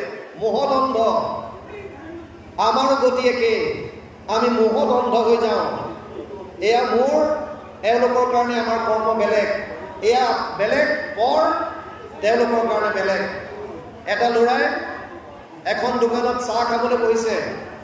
চাহ একাপ দিছে, গিলাচত 1 গিলাচ চাহ গ্লাছ ঢোক মাৰিছে খালি, তেনেকুৱাতে তাৰ ভতিজাক দৌৰি আহি কৈছে, খুৰা ডাঙৰ এটা এক্সিডেণ্ট হৈছে বাছ এখনৰ, বহুত মানুহ মৰি গ'ল। এই দোকানীটোক কৈছে, চেনি কম হৈছে, এচামুচ চেনি লৈ আহ। কথাটো বুজিব কি কৈছে ভতিজাকে কৈছে খুৰা আমাৰ ওচৰত বাছ এখন এক্সিডেণ্ট হ'ল দিয়া বহুত মানুহ মৰিছে আৰু সি চাহটো ঢোক মাৰি দোকানীক কৈছে চেনি কম হৈছে এচামুচ চেনি লৈ আহ ভতিজাকে কৈছে খুৰা বুজি পোৱা নাই কিয় আমাৰ অমুক বাছখনত আছিল লগে লগে গিলাচ পেলালে বুজি পালে আগতে যেতিয়া কৈছিল বাছত বহুত মানুহ মৰিল তেতিয়া তেওঁৰ মোহ নাই কাৰণ বেলেগ মানুহ মৰিছে যেতিয়া ক'লে যে আমাৰ অমুক আছিল মানে এই শৰীৰৰ লগত সম্বন্ধ থকা তেতিয়া তেওঁ লগে লগে গিলাচ হাতৰ পৰা পেলাই দৌৰ মাৰিছে কিয় কাৰণ মোহ আহি গ'ল এই শৰীৰটোৰ লগত যিমান সম্বন্ধ আছে অৰ্জুনৰ মূল ঘটনাটো তাতেই অৰ্জুনে কৈছিলে যে মই যুদ্ধ কৰিম প্ৰথমতে ভগৱান কৃষ্ণৰ ওচৰত সহায় ভিক্ষা কৰি গৈছে ভগৱানৰ পৰা সহায় বিচাৰিলে ভীমে প্ৰতিজ্ঞাও কৰিলে মই অমুক কৰিম মই তমুক কৰিম দুখাখনৰ ৰক্তপান কৰিম অমুক কৰিম বিভিন্ন প্ৰতিজ্ঞা যুদ্ধ যেতিয়া হোৱাৰ একদম কুৰুক্ষেত্ৰত দুটা পক্ষ যেতিয়া সন্মুখ হৈ গ'ল এফালে 11 অক্ষৌহিণী সেনা আৰু এফালে 7 অক্ষৌহিণী সেনা পাণ্ডৱৰ তেতিয়া অৰ্জুনে ভগৱান কৃষ্ণক কৈছে যে সেনায়ুৰ উভয়ৰ মধ্যে ৰথম স্থাপয়ামি অচ্যুত মোৰ ৰথখন নি পেলাই দুইটা সেনাৰ মাজত তুমি স্থাপন কৰা আৰু যেতিয়া ভগৱান কৃষ্ণ নি পেলাই থৈ দিলে মাজত যেতিয়া তেওঁ দেখা পালে বিপৰীত পক্ষত কোন আছে ভীষ্ম দ্ৰোণ ইত্যাদি কৰি এইবিলাক চব নিজৰ মানুহ তেতিয়া তেওঁ কৈছে মই যুদ্ধ নকৰোঁ আৰু ভগৱানে কৈছে কিয় যুদ্ধ নকৰ এতিয়া কৈছে কথম ভীষ্ম মহম সংখ্যে দ্ৰোণচ মধুসূদন ইছু বিপ্ৰতি উৎসামী পূজাৰ হবৰি সুদন দ্বিতীয় অধ্যায় 4 নম্বৰ শ্লোক গীতা হে সখা এইবিলাক মোৰ চব পূজাৰ যোগ্য ব্যক্তি ভীষ্ম পিতামহ যাৰ কলাত ডাঙৰ দীঘল হলো দ্ৰোণাচাৰ্য যি মোক অস্ত্ৰ শস্ত্ৰ শিক্ষা দিলে এয়া পূজাৰ যোগ্য ব্যক্তিসকলৰ লগত মই কেনেকৈ যুদ্ধ কৰিম মানে মোৰ শৰীৰৰ লগত সম্বন্ধ আছে আৰু ভালকে বুজক আপোনালোকৰ গাঁৱৰ মাজেদি ৰাস্তা এটা গৈছে চৰকাৰে গ্ৰান্ট কৰি দিলে ৰাস্তাটো নতুনকৈ বনাব লাগে বহল কৰিব লাগে গাঁৱৰ কেইটামান ল'ৰাই ঠিকা ল'লে আৰু আপোনালোকে গম পাইছে যে ৰাস্তাটো যেনেকৈ বনাব লাগিছিল তেওঁলোকে তেনেকৈ বনোৱা নাই 12 ফুট বহল কৰিব লাগিছিল 10 ফুট বনাইছে গতিকে আপোনালোকে প্ৰতিবাদ কৰি পেলাই গৈছে ঘৰৰ পৰা এইটো হ'বই নোৱাৰে কোন আছে তাত আমি চব ধৰিব লাগিব সিহঁতক আমি গোটেই আনি পেলাই উজাগৰ কৰিব লাগিব ইমান কৰাপশ্যন কৰিছে হেনতেন আৰু গৈ জেগা পাই পেলাই দেখিছে যে সেই কৰাপশ্যনৰ গ্ৰুপটোত আপোনাৰ খুৰাৰ ল'ৰা আছে আপোনাৰ মাহী ল'ৰা আছে পেহী ল'ৰা আছে তেতিয়া আপুনি লাহেকৈ তলকা মাৰি কৈছে যে যাওঁগৈ কিয় কাৰণ যিটো প্ৰতিবাদ কৰিবৰ কাৰণে আপুনি কৈছিল অধৰ্মৰ বিপৰীতে কোনে কৰিছে কৰাপশ্যন বল ধৰোগে আৰু গৈ দেখা পালে যে অধৰ্মৰ পক্ষত আপোনাৰ নিজৰ খুৰাৰ ল'ৰা পেহাৰ ল'ৰা আপোনাৰ মাহী পিতেক আপোনাৰ অমুক আপোনাৰ তমুক মানে শৰীৰৰ সম্বন্ধবিলাক তেতিয়া আপুনি কৈছে বাদ দে আৰু যি কৰিলে বলা যাওঁ কিয় কাৰণ আপুনি মোহত আবদ্ধ হৈ গ'ল শৰীৰৰ লগত সম্পৰ্ক আছে বুলি ভাবি সিহঁতক নিজৰ বুলি ভাবিলে অৰ্জুনৰ গতি একেই এইকাৰণে অৰ্জুনক কৈছিল যে তই যাক মোৰ বুলি ভাবি আছ এই শৰীৰবিলাক আচলতে এয়া নহয় এয়া চব আত্মা এই মোহত আবদ্ধ হৈ পেলাই আমি কি কৰিছোঁ ইয়াত ধৰে মহা মোহে আদি হয় জ্ঞান শূন্য যেতিয়া মোহত পৰিব আপুনি কোনটো কৰিবলগীয়া কোনটো কৰিব নলগীয়া এইবিলাক বস্তু বিচাৰ কৰিব নোৱাৰিব জ্ঞান শূন্য হৈ যাব বুলি কৈছে তাৰপাছত কৈছে সকামে অনেক কৰ্ম কৰে পাপ শূন্য সকাম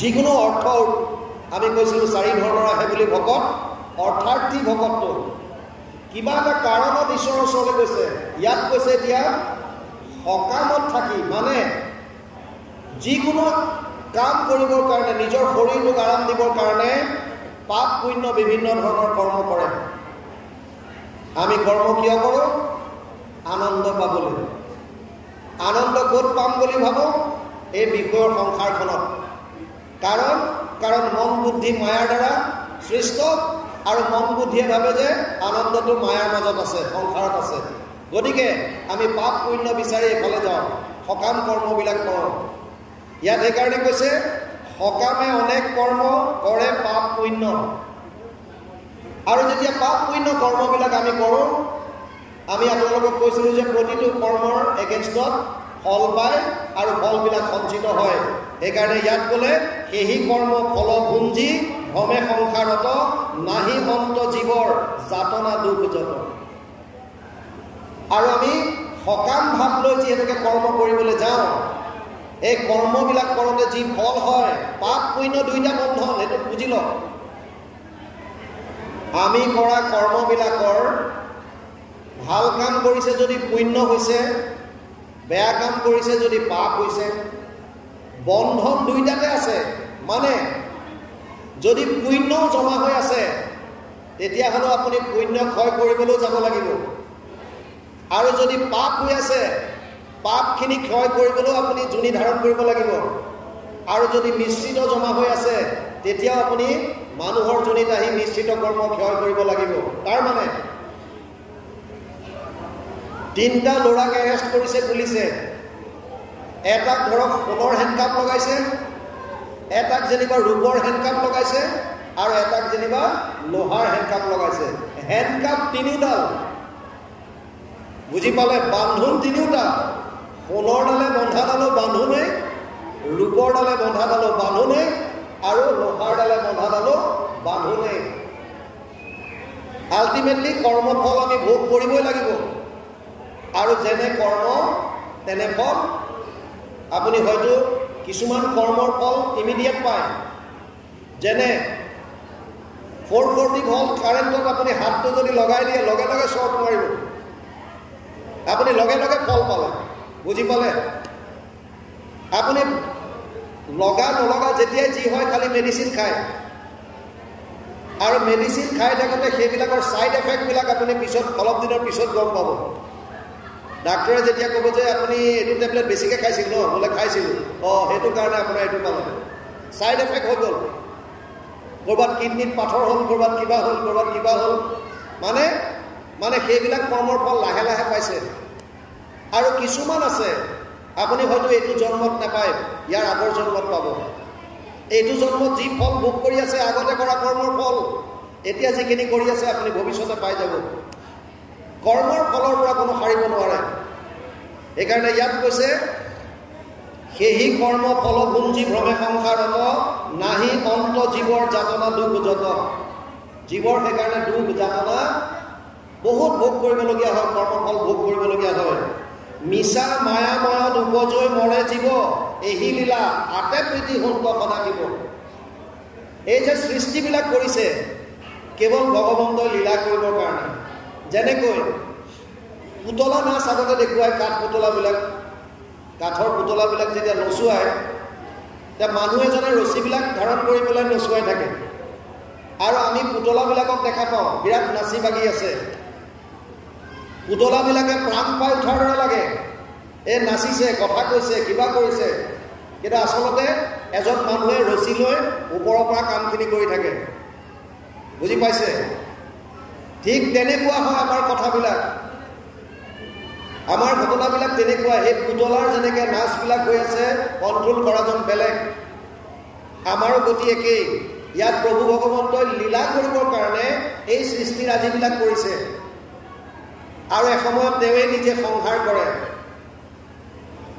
ব্ৰহ্মাৰ দিনৰ ভাগত সৃষ্টি কৰে ব্ৰহ্মাৰ এদিন মানে চতুৰ্থ হাজাৰ যুগে ব্ৰহ্মাৰ দিৱস ব্ৰহ্মাৰ দিনত হোৱা মনু চতুৰ্দশ 4000 যুগত ব্ৰহ্মাৰ এদিন আৰু এদিনত 14টা মনু পাৰ হৈ যায় ঠিক তেনেকৈ এক ৰাতি হয় 4000 যুগত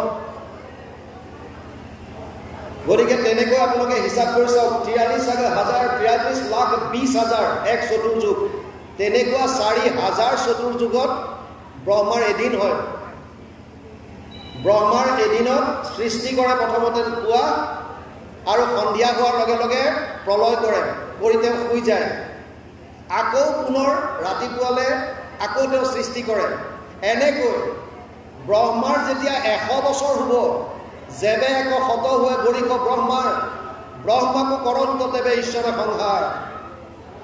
ব্ৰহ্মাকো তেতিয়া ভগৱানে সংহাৰ কৰি দিয়ে। তেতিয়া আৰু একো নাথাকে, চব শেষ, প্ৰলয় হৈ থাকে গোটেই। এতিয়া কেৱল প্ৰলয় জলত কেৱল ভগৱান বিৰাজমান হৈ থাকে, সমস্ত জীৱ তেওঁৰ উদৰত বাস কৰে।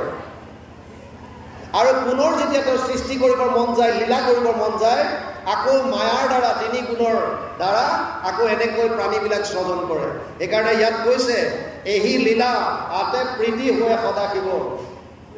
এই লীলাখিনি কৰোঁতে এই মংগলময় পুৰুষ ভগৱান কৃষ্ণ ইয়াতে আনন্দ লাভ কৰে। যাবে সৃষ্টি থাকে মহান, নিমিলে প্ৰলয়, জনম মৰণ ভাৱে নেৰাই মৃত্যু ভয়, পশু পক্ষী বৃক্ষ কীট পতংগ জুনিত, উপজি যাতনা আদি ভুঞ্জে বিপৰীত।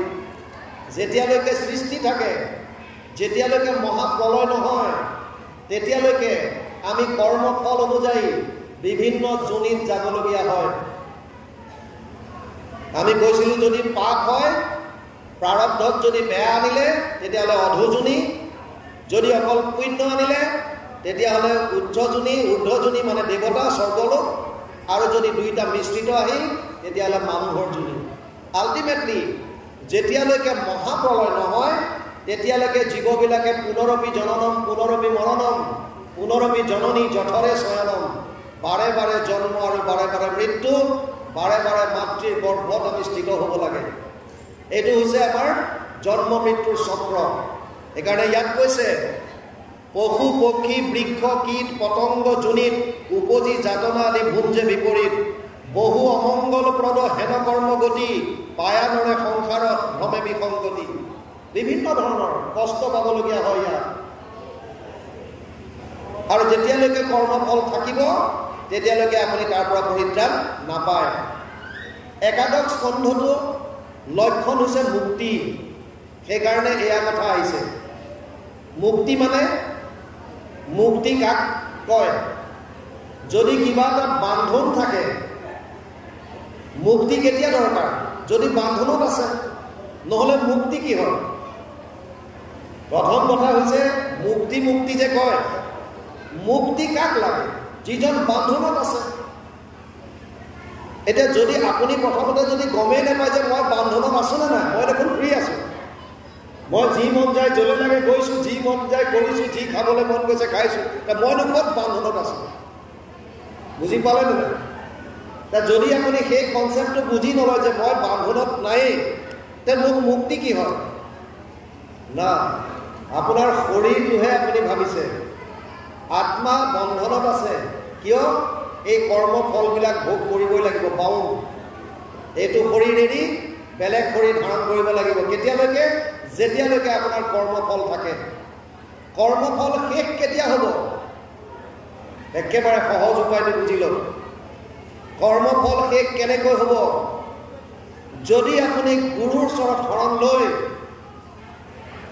একান্তভাৱে যোগ ধৰ্মৰ ফালৰ পৰা ভগৱান কৃষ্ণক শৰণ লৈ তেওঁৰ গুণলীলাসমূহ যদি শ্ৰৱণ কীৰ্তন প্ৰপাৰলি কৰে, গুৰুৰ যদি কৃপা হ'ল, ভগৱানৰ যদি দয়া হ'ল, তেতিয়া আপোনাৰ সঞ্চিত ধৰ্মৰ টোপোলাটো বাৰ্ষ্ট কৰি দিব,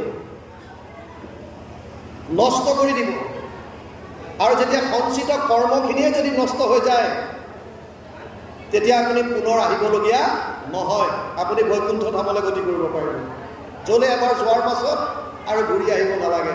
ন তাত ভাষয়তে সূৰ্য ন শশাংক ন পাৱক, যত গত্বা ন নিবৰ্তন্তে তৎ ধাম পৰমম মম। ৫ম অধ্যায় ৬ নম্বৰ শ্লোক গীতা। হে অৰ্জুন, মোৰ যিখন ধাম, মোৰ যিটো স্থান, তাত এইবিলাক চন্দ্ৰ সূৰ্যই প্ৰকাশ কৰিব নালাগে, নোৱাৰে কৰিব, স্বপ্ৰকাশিত। আৰু তালৈ এবাৰ যোৱাৰ পাছত আৰু ঘূৰি আহিব নালাগে। বুজি পালে? এই যেতিয়ালৈকে আমাৰ কৰ্মফল থাকে, আমি বিভিন্ন কষ্ট ভোগ কৰি অহা যোৱা কৰি থাকিব লাগিব। সেইকাৰণে ইয়াত লিখিছে, বহু অমংগলপ্ৰদ হেন কৰ্মগতি, পায়া নৰে সংসাৰত ভ্ৰমে বিসংগতি। ইয়ালৈকে কৈছে কৃষ্ণ পদে কৈছে, নিতান্ত অৱস ভূঞা প্ৰলয় যাবত, জন্ম মৃত্যু ৰূপ দুখ ভুঞ্জে নানামত। যেতিয়ালৈকে প্ৰলয় নাহে তেতিয়ালৈকে জীৱই জন্ম মৃত্যু ৰূপে দুখ ভুঞ্জি আমি সেই কথাখিনি অনুভৱ কৰিব পৰা নাই। জন্ম আৰু মৃত্যুৰ যদি আচল কথাখিনি আপোনালোকৰ মনত পৰে কেতিয়াবা, আৰু কেতিয়াও এইটো শৰীৰ আপোনালোকে নিবিচাৰিব। আপোনালোকে জানি আচৰিত হ'ব, মৃত্যুৰ সময়ত এজন মানুহে 1000টা বিচ্ছুৱে কামুৰিলে যিমান বিষ হয়, সিমান বিষ উপভোগ তেওঁ অনুভৱ কৰে বুলি শাস্ত্ৰত কয়। 1000টা বিচ্ছুৱে কামুৰিলে যিমান কষ্ট হয়, যিমান বিষ হয়, সেইকাৰণে শেষ মুহূৰ্তত মানুহবিলাকৰ অচেতন হৈ যায়। সাধাৰণ এডাল লাখুটিয়ে মাৰি দিলে মানুহ অচেতন হৈ পৰি থাকে। তেনে ক্ষেত্ৰত 1000টা বিচ্ছুৱে যেতিয়া দংশন কৰাৰ দৰে যেতিয়া বিষ আপুনি যেতিয়া অনুভৱ কৰিব, তেতিয়া আপোনাৰ কেনেকুৱা গতি হ'ব। আৰু দ্বিতীয়তে, জন্মৰ সময়ত যিটো বেদনা পায়, যিটো প্ৰাণী মাতৃৰ গৰ্ভত 10 মাহ 10 দিন যেতিয়া থাকিবলগীয়া হয়, সামান্য এটা গৰ্ভাশয়ত না চিধা হ'ব পাৰে, না ইফাল সিফাল কৰিব পাৰে, মাতৃৰ গৰ্ভত বেকা হৈ কোচমোচ খাই থাকিবলগীয়া হয় 10 মাহ 10 দিন। ভিতৰত চিঞৰি উঠে জীৱই, বহু ময়া দৃষ্টা যোনিদানম পৃথক পৃথক গৰ্ভবাস মহাদুঃখ ত্ৰাহিমাম মধুসূদন। মধুসূদন স্তোত্ৰ শংকৰাচাৰ্যই লিখিছে। তাত লিখিছে, জীৱবিলাকে মাতৃৰ গৰ্ভত থাকোঁতে চিঞৰি উঠে যে মই এনেকুৱা বহুত যোনি ভ্ৰমণ কৰিছোঁ, আৰু যোনিত থকা গৰ্ভবাসত থকা এইটো ভীষণ কষ্ট, ইয়াৰ পৰা পৰিত্ৰাণ লাগে। ত্ৰাহিমাম মধুসূদন, এই মধুসূদনক নাশ কৰা এই পৰমেশ্বৰ, তুমি মোক ইয়াৰ পৰা পৰিত্ৰাণ কৰা, এই বুলি জীৱ গৰ্ভত থাকোঁতে শৰণ লয়। কিন্তু গৰ্ভৰ বাহিৰলৈ অহাৰ লগে লগে আমি সেইবিলাক পাহৰি যাওঁ। এবাৰ এজনে বৰ সুন্দৰ প্ৰশ্ন কৰিছিল, মহাপুৰুষ মাধৱদেৱে যে ঘোষা লিখিছে, ঘোষা ভজনৰ পৰা ষ্টাৰ্ট কৰিছে। ঘোষাত প্ৰথমতে শৰণ ভাগ দিয়া নাই, ঘোষা আৰম্ভ কৰিছে ভজনৰ পৰা। আৰু প্ৰশ্ন হৈছিল যে ভক্তি মাৰ্গত প্ৰথম দেখোন শৰণ, মহাপুৰুষ মাধৱদেৱে ভজনৰ পৰা কিয় লিখিলে?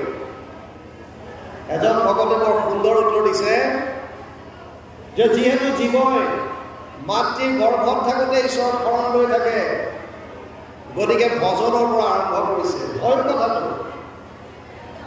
শংকৰাচাৰ্যই লিখি থৈ গৈছে, বহু দৃষ্টা যোনিদানম পৃথক পৃথক গৰ্ভবাস মহাদুঃখ ত্ৰাহিমাম মধুসূদন। যিটো সন্তান জন্ম হৈ কান্দি উঠে, কিয়? কাৰণ এই গৰ্ভত থকা কষ্টখিনি নিবিচাৰে, তাকো আনন্দ লাগে, সিও আনন্দ বিচাৰে। আনন্দ কেনেকৈ প্ৰকাশ কৰিব, কেনেকৈ লাগে বুলি ক'ব গম নাপায়, সেইকাৰণে কান্দে। আৰু মৃত্যুৰ সময়ত বিৰাট কষ্ট।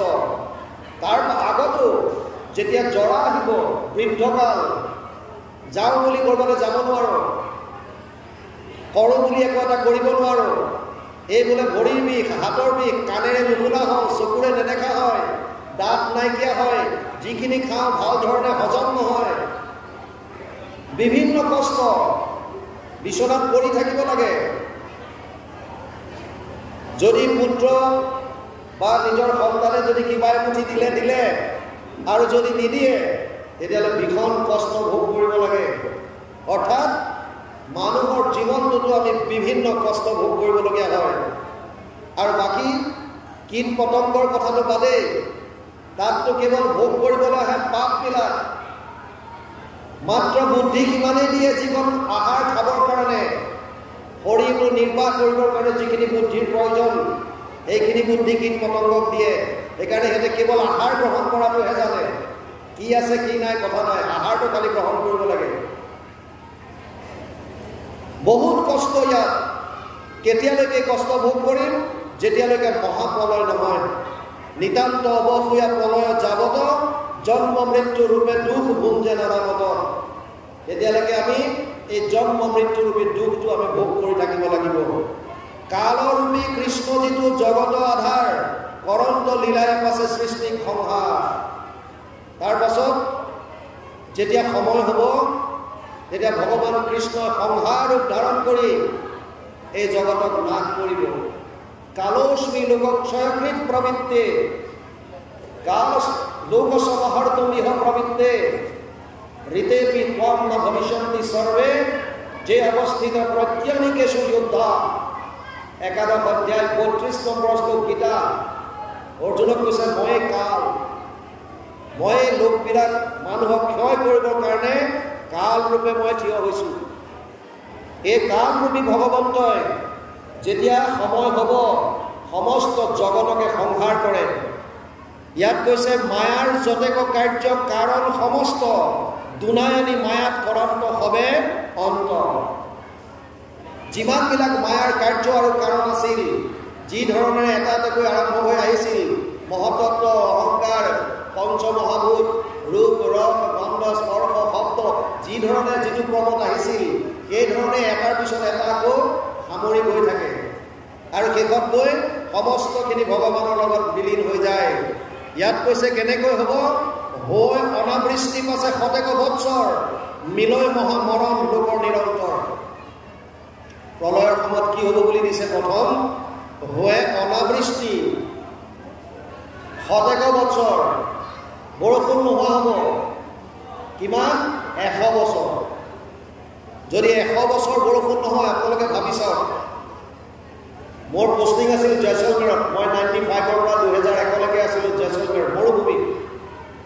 তাত এটা বৰ ধুনীয়া কাহিনী আছে আৰু সত্য কাহিনী। এবাৰ 15 বছৰমানলৈকে তাত বৰষুণ নাছিল বুলি। বৰষুণ নাহে, খুব কম হয় তাত, সেইকাৰণে মৰুভূমি। 15 বছৰৰ পাছত হঠাৎ যেতিয়া বৰষুণ আহিছিল, যিবিলাকে 15 বছৰৰ ভিতৰত জন্ম হোৱা ল'ৰা ছোৱালী, ইহঁতে কি আহিছে বুলি ভয় খাই ভিতৰলৈ দৌৰিছিল। এইটো কি আহিল?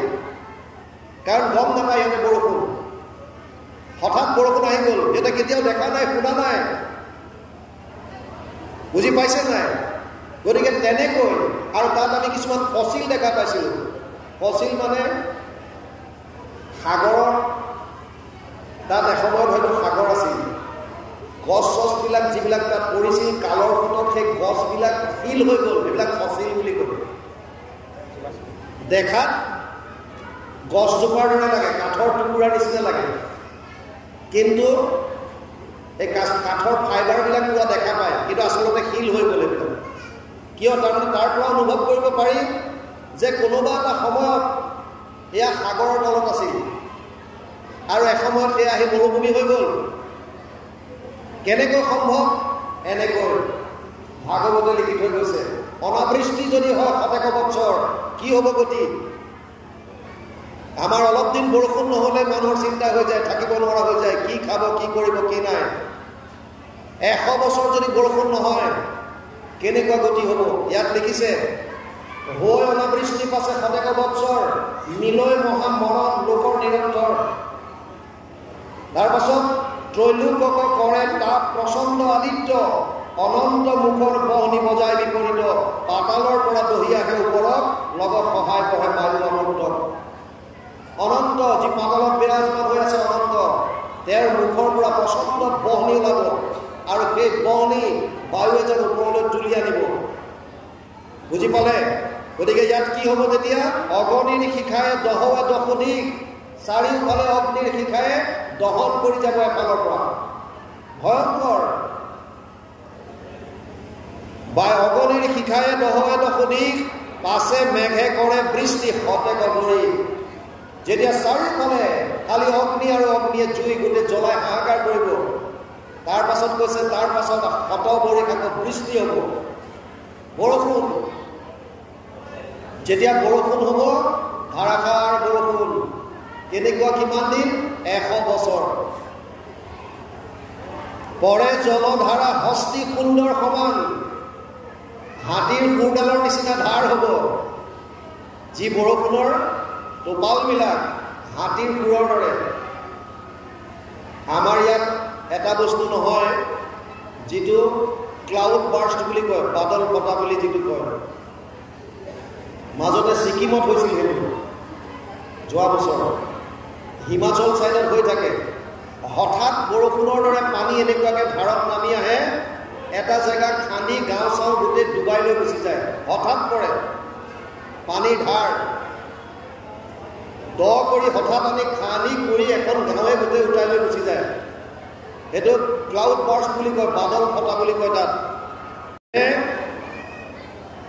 পৰে জলধাৰা হস্তিৰ সুন্দৰ সমান, হাতীৰ সুৰৰ নিচিনা জলৰ ধাৰবিলাক হ'ব বৰষুণৰ পানী। প্ৰলয়ৰ জলে কৰে জগত নিৰ্যান, আৰু প্ৰলয়ৰ জলে গোটেই সমস্ত জগত নাশ কৰি পেলাব। নাথাকয় প্ৰাণী আৰু ব্ৰহ্মাণ্ড ভিতৰ, কৃষ্ণৰ কটাক্ষে নষ্ট হৈ চৰাচৰ। এটাও প্ৰাণী আৰু নাথাকিব, কৃষ্ণৰ কটাক্ষত সমস্ত জগত নাশ হৈ যাব। স্থূল দেহ ভগ্ন ভৈলে যত জীৱ ৰাখি, পুনৰূপে প্ৰকৃতিত লীন হৈ আহি। যেতিয়া স্থূল দেহাটো নাইকিয়া হ'ব, পুনৰ প্ৰকৃতিত গৈ মিলন হৈ যাব। প্ৰকৃতিত মানে পঞ্চভূতত বিলীন।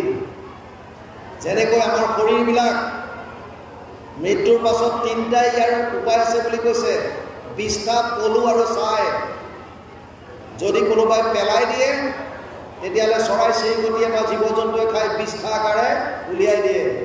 যদি পুতি থয়, তেতিয়াহ'লে গেলি পচি পোক হ'ব, পৰুৱা হ'ব, পোক হৈ যাব, পলু। আৰু নহ'লে জ্বলাই দিলে শৰীৰৰ শেষ অৱস্থা ছাই হ'ব, আল্টিমেটলি প্ৰকৃতিত বিলীন হৈ যাব। সেইকাৰণে ইয়াত বৰ ভয়াৱহ কথা দিছে। মায়াই এনেকুৱা ভয়ংকৰ ৰূপ ধাৰণ কৰিব, যিখন সংসাৰ মায়াই স্বজন কৰিছিল ভগৱানে, প্ৰলয়ৰ সময়তে সংসাৰখন পুনৰ প্ৰকৃতিত বিলীন কৰি দিব। ইয়ালৈকে কৈছে। তাৰপিছত কি আহে চাওঁ। কৃষ্ণ পদে কৈছে, যিটো ব্ৰহ্ম মাধৱৰ ভকতিবিহীন, তেহো হৈ আহি কোনো প্ৰকৃতিত লীন। ব্ৰহ্মাৰো মুকুতি নাহি নভৈলে ভকতি, সামান্যৰ কি কথা কৰিব নিপতি। ব্ৰহ্মাও যদি হয়, আ ব্ৰহ্ম ভুৱনালোক পুনৰাৱৰ্তিন অৰ্জুন, মাম পেদ্যালো কৌন্তেয় পুনৰ্জন্ম নবিদ্যতে। অষ্টম অধ্যায় 16 নম্বৰ শ্লোক গীতা। অৰ্জুনক কৈছে, হে অৰ্জুন, ব্ৰহ্মলোক পৰ্যন্ত মায়াৰ পৰা হাত সাৰিব নোৱাৰে, ইহঁতৰো পুনৰাৱৰ্তি আছে। অৰ্থাৎ জন্ম মৃত্যুৰ চক্ৰত ব্ৰহ্মাও আহিবলগীয়া হয়। ব্ৰহ্মাৰো বন্ধ যাবে হয়ে যাবে 100 বৰিশ, ব্ৰহ্মাকো কৰন্ত দেৱে ঈশ্বৰে নাথ। যেতিয়া ব্ৰহ্মাৰ 100 বছৰ হ'ব, যেতিয়া 100 হয়ে যাবে বৰিশ ব্ৰহ্মাৰ, ব্ৰহ্মাকো কৰন্ত দেৱে ঈশ্বৰে সন্ধায়, ব্ৰহ্মাকো নাশ কৰি দিয়ে। আৰু ইয়াত কৈছে, যদি ব্ৰহ্মাৰ ঈশ্বৰত যদি ভক্তি নহয়, মাধৱত যদি ভকতিবিহীন হয়, তেতিয়াহ'লে ব্ৰহ্মাও এই মায়াৰ পৰা হাত সাৰিব নোৱাৰে। সামান্যৰ কথা আৰু কি ক'ম। ব্ৰহ্মা, যিজন প্ৰভু ভগৱন্তৰ নাভি কমলৰ পৰা প্ৰথম সৃষ্টি হৈছে, যাৰ দ্বাৰা বিসৰ্গ এই দ্বিতীয় সৃষ্টি যিমানবিলাক ব্ৰহ্মাৰ দ্বাৰা সৃষ্টি হৈছে, সেইজন ব্ৰহ্মাও যদি মাধৱত যদি ভকতিবিহীন হয়, ভাগৱতে কৈছে তেওঁ হাত সাৰিব নোৱাৰিব, তেওঁৰো অৱস্থা নাইকিয়া হ'ব। আন সামান্যৰ আৰু কি কথা ক'ম। ইয়াত সেইকাৰণে লিখিছে, যিটো ব্ৰহ্মা মাধৱৰ ভকতিবিহীন, তেহো হৈ আহি কোনো প্ৰকৃতিত লীন, তেওঁৰো নষ্ট হ'ব। ব্ৰহ্মাৰো মুকুতি নাহি নভৈলে ভকতি, সামান্যৰ কিবা কথা কহিব নিপতি। যেন কাষ্ঠ দহিলে অগণি নৰ হয়, সেইমতে হৈ সবে প্ৰকৃতিত লয়। আপুনি জুই ধৰোঁতে খৰি যেতিয়া দিয়ে, যেতিয়া খৰিডাল পুৰি শেষ হৈ যায়, তাৰ পাছত আৰু তাত জুই নাথাকে, নুৱাই যাব। তেনেকৈ প্ৰলয়ৰ সময়ত সমস্ত বস্তুবিলাক নাশ হৈ যাব। চব যেনেকৈ য'ৰ পৰা আহিছিল তাত গৈ পুনৰ আকৌ মিলি যাব। ইয়াত বৰ সুন্দৰ ক্ৰম এটা দিছে। শুনাবে যেনমতে মহাভূত ছয়, অন্য অন্যে হৈয়ে গৈ কাৰণত লয়। যি ধৰণে আহিছিল মহতত্বৰ পৰা অহংকাৰ, যেনেকৈ অহংকাৰৰ পৰা আকাশ, আকাশৰ পৰা ক্ৰমাগতভাৱে আহি পেলাই আমি এই ইন্দ্ৰিয়বিলাক পাইছিলোঁ, ঠিক তেনেকৈ এতিয়া ৰিভাৰ্চ হ'ব, চব পুনৰ আকৌ উভতি যাব। কেনেকৈ? পৃথিৱীৰ গন্ধ গুণ হৰিবে অনিল, জুয়ে পৃথিৱীৰ গন্ধ হৰণ কৰি তেওঁৰ লগত মিলাই ল'ব। তেখেতে পৃথিৱী গৈ হৈ যাব সলিল, পৃথিৱী গৈ পানীত মিলি যাব। সলিল মানে পানী। যেবে জলহন্তে বায়ু ৰস কৰি লয়, জলৰ পৰা বায়ুৱে ৰস হৰণ কৰি ল'ব, সেই জল অগ্নিত হৈ আহি লয়, জল আহি আকৌ অগ্নিত মিলিত হৈ যাব। ইয়াৰ পাছত কৈছে, অগ্নি ৰূপক পাছে হৰিবেগ তম, তেবে অগ্নি বায়ুত প্ৰৱেশে হিক্ৰম। এনেকৈ ক্ৰমাগতভাৱে যিমানবিলাক আমাৰ পঞ্চভূত সৃষ্টি হৈছিল সেইবিলাক ইটো সিটোৰ লগত আকৌ বিলীন হৈ গৈ থাকিব। যি ধৰণে সৃষ্টি হৈছিল সেই ধৰণে আকৌ গৈ থাকিব। আকাশৰ শব্দ গুণ হৰিলেব কাল, পষে অহংকাৰত আকাশ ততকাল। শেষত গৈ সমস্ত পঞ্চমহাভূত ক'ত মিলিবগৈ? ইয়াত দিছে অহংকাৰত গৈ সকলোখিনি মিলিব, অহংকাৰ গৈ মহতত্বত মিলিব, আৰু মহতত্ব আল্টিমেটলি প্ৰকৃতিত লয় হ'ব। এইটোৱে হৈছে ক্ৰম। কহিলো নিপতি প্ৰতি প্ৰণয়ৰ ক্ৰম, এইটো কৃষ্ণৰ মায়া পৰম দুৰ্গম। এইটোৱে হৈছে ক্ৰম। যি ধৰণে সৃষ্টি হৈছিল সেই ধৰণে এটা ইটোৰ পিছত সিটো, সিটোৰ পিছত সিটো পুনৰ আকৌ সামৰি সামৰি লৈ গৈ ফাইনেলি মহতত্ব, তাৰ পৰা মায়া, তিনি গুণত সকলো মিল হৈ যাব। ইয়াত কৈছে ব্ৰহ্মা আদি কৰি কীট পতংগ পৰ্যন্ত মায়ায়ে সবাৰো কৰে সৃষ্টি স্থিতি অন্ত। আমি আপোনালোকক কৈছিলোঁ যিমানবিলাক শৰীৰ আছে এই সমস্ত শৰীৰ মায়াৰ দ্বাৰা সৃষ্ট হয়। মায়াৰ তিনিটা গুণৰ পৰাই পঞ্চভূত, আৰু তাৰ পৰাই পঞ্চ তন্মাত্ৰা, তাৰ পৰাই 5 জ্ঞানেন্দ্ৰিয়, 5 কৰ্মেন্দ্ৰিয়, মন বুদ্ধি চিত অহংকাৰ, এই 24 তত্ত্বৰ দ্বাৰা শৰীৰবিলাক আমাৰ গঠিত। গতিকে ইয়াত কৈছে যে যিমান বস্তু আছে ব্ৰহ্মা আদি কৰি কীট পতংগ পৰ্যন্ত মায়াই সবাৰো কৰে সৃষ্টি স্থিতি অন্ত। কোটি কোটি কল্পে মৰি উপজে মায়াত, হেন জানি হেনজন নাহিকে মায়াৰ এৰাই হাত। এনেকুৱা কোনো নাই যিজন মায়াৰ পৰা হাত সাৰিব পাৰে। ত্ৰিভীৰ গুণে মই ভাবিলে সৰ্ববিধম জগত। ভগৱানে গীতাত কৈছিল 7ম অধ্যায় 13 নম্বৰ শ্লোকত, এই সমস্ত জগত ভাৱৰ ওপৰত চলি আছে, আৰু ভাৱ হৈছে মায়াৰ দ্বাৰা সৃষ্ট। গতিকে মায়াৰ কবলত আমি সকলোখিনি আছো। ইয়াৰ পৰা হাত কোনো এৰাব নোৱাৰে, ব্ৰহ্মাই নোৱাৰে। যতেক জগত দেখা মায়াৰ নিৰ্মাণ, বৰ্ণাইলো মায়াক ৰাজা দেখা বিদ্যমান। ইহাক শুনি আনিমি ভৈলা মহাভয়, তম্ভিয়া আশ্ৰয় মনে মিলিলা বিস্ময়। এই মায়াৰ যেতিয়া ভয়াৱহতাৰ কথা শুনিলে যে আমাৰ জীৱবিলাকৰ এনেকুৱা কষ্ট, প্ৰতিটো কৰ্ম কৰোঁ তাৰ বিপৰীতে ফল আমাৰ লিখা হৈ যায়। লুকাই চুৰকৈও যিমানবিলাক কৰ্ম কৰিছে তাৰো ফলবিলাক চব লিখা হৈ আছে, আৰু ইয়াৰ ফল আমি ভোগ কৰিবই লাগিব, আৰু এনেকুৱা ভয়াৱহ ফল। সেইকাৰণে ইয়াত এই কথাবিলাক শুনাৰ পাছত নিমিয়ে ভয় খাইছে। জীৱবিলাকৰ এনেকুৱা কষ্ট হয় তাৰমানে। ইহাক শুনি আনিমি কৈলা মহাভয়, স্তম্ভিয়া আশ্ৰয় মনে মিলিলা বিস্ময়। স্তম্ভিত হৈ ৰৈ আছে। সদয় হৃদয় দেখি ভৈলা সিদ্ধগণ, ৰাজাক সম্বোধিবলৈ মধুৰ বচন। আৰু কিবা শুনিবাকৈ ইচ্ছা আছে মনে, কুচিও নিপতি তুমি আমাক এখনে। নিমি ৰজাৰ যিটো অৱস্থা, এই অৱস্থাটো দেখি নৱসিদ্ধ সদয় হ'ল। তেওঁৰ প্ৰতি স্নেহ উপজি, মৰম উপজি, আৰু সেইকাৰণে কৈছে হে মহাৰাজ, তোমাৰ যদি মনত কিবা আৰু সংশয় আছে তুমি আমাক কোৱা, আমি তোমাক ইয়াৰ সকলোখিনি কথা আজি ভাঙি পাতি কৰিম। আৰু তাৰ পাছত এতিয়া এই মায়াৰ পৰা কেনেকৈ পৰিত্ৰাণ পাব পাৰি এই বিষয়ে আহিব কৃষ্ণ।